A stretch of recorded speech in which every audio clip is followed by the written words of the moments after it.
What's your name? What's your name? I'm a Kamen Rider. What's up, everybody? It's the Quarter Guy, and first off, thank you all for joining me. For those of you who joined me for Guess That Video Game last week during Easter Sunday, for my 250th episode of this. It was a lot of fun, and I hope to do it again sometime for special occasions, maybe like special holidays or birthdays, stuff like that. But here's the thing. Well, I want to go on a bit of a rant tonight about crunch culture. Now, some of you may know that I used to work at a video game developer.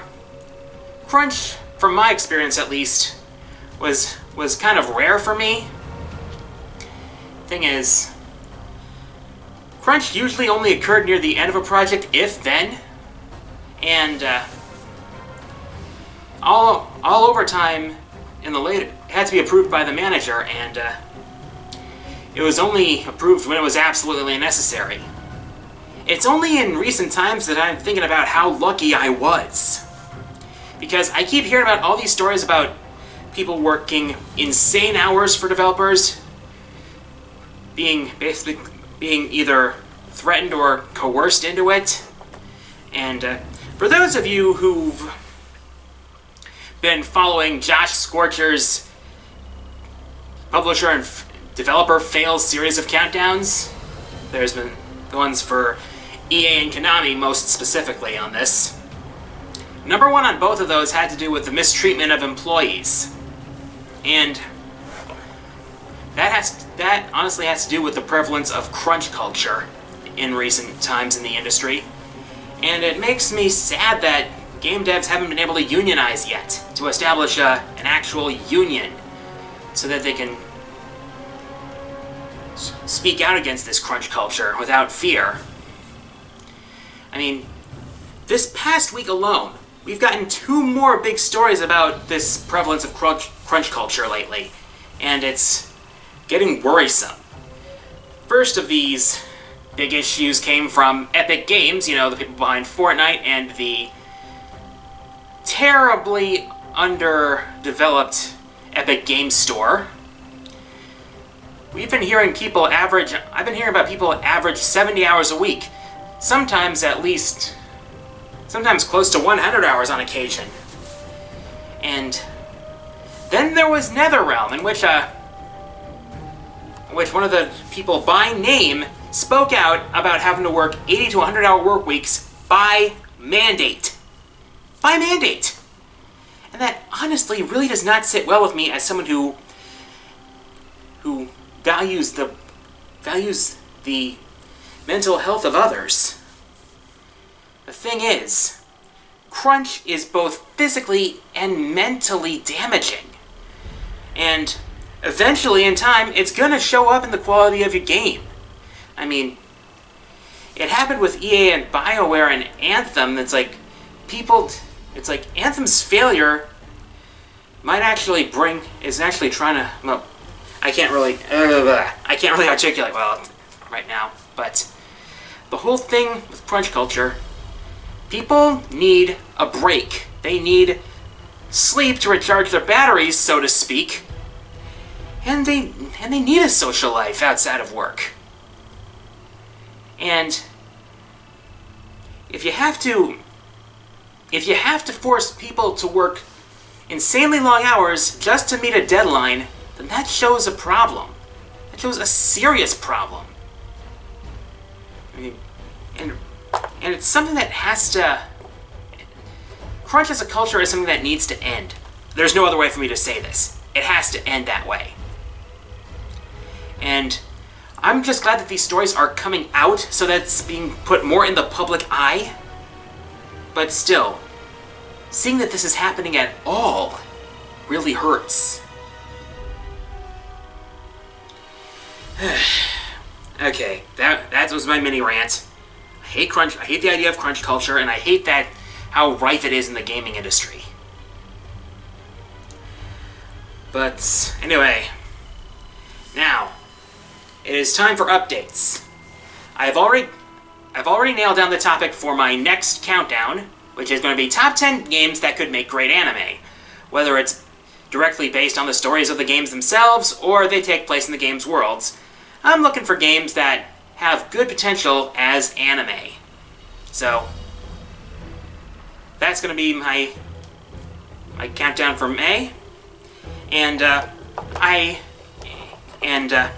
encourage those of you who watch my countdowns to also check out my arcade retrospectives, because I have fun doing those.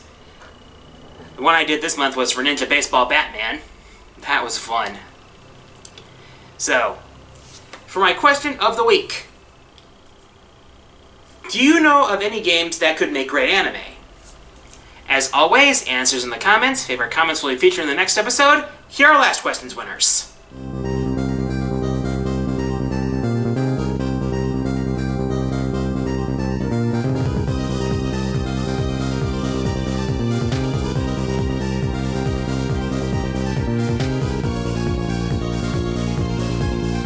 And with that, time for the fourth wall mailbag.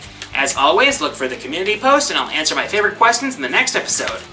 First question this week comes from Jack the Lightning Ripper, who asks, what JoJo's Bizarre Adventure games would you recommend? Two in particular come to mind. There was the JoJo's Bizarre Adventure game from Capcom, which is actually nowadays pretty tricky to get your hands on, depending whether you're on the Dreamcast version or the PS1 version. There was a point where it was released in HD on PS3 and Xbox 360, though it's not around anymore, probably because of the licensing issues, now that Namco Bandai owns the publishing rights, owns the video game rights to JoJo's. Speaking of Namco Bandai, I would probably recommend, on a lesser extent, All-Star Battle on the PS3. I have not played Eyes of Heaven, but I would recommend All-Star Battle. It's probably worse as a fighting game, but probably better as a JoJo game.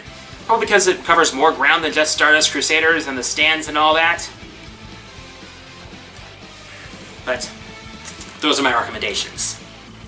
Next question comes from Dark Entity, who asks, of the monsters in the Japanese exclusive Monster Hunter Frontier, which would you most like to see and why?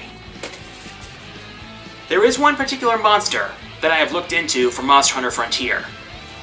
It is probably the largest monster in the entire series, possibly even dwarfing Zora Magdaros from Monster Hunter World. It is called the Laviente. Its classification is Colossal, and originally it could have a team of up to 16 hunters taking it on. That number was eventually reduced to 8, and battling it takes place in the course of 10 rounds, with the last one being a 3-minute carving round. 3 minutes just to carve the thing. Now that is huge. Even the terms of failure for that monster battle were changed. Now, this is something I'd like to see in a future Monster Hunter game. A monster that colossal. That would be pretty amazing. Next question comes from Kizune Chow, who asks, thoughts on Link's Awakening getting a remake? I think it's a pretty cool idea, especially with the adorable claymation-like art style that they're going with.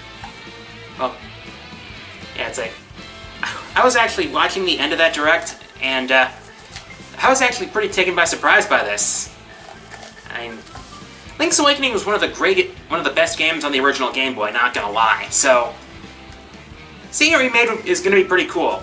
Hopefully, it's gonna be like a middle shelf price title. I don't think something like that's worth $60 unless they add something major to it. So, something I'm looking forward to. Last question this week comes from Opus Magnus, who asks, who do you think is the next post-release DLC fighter in Smash Ultimate after Joker? At this rate, who knows?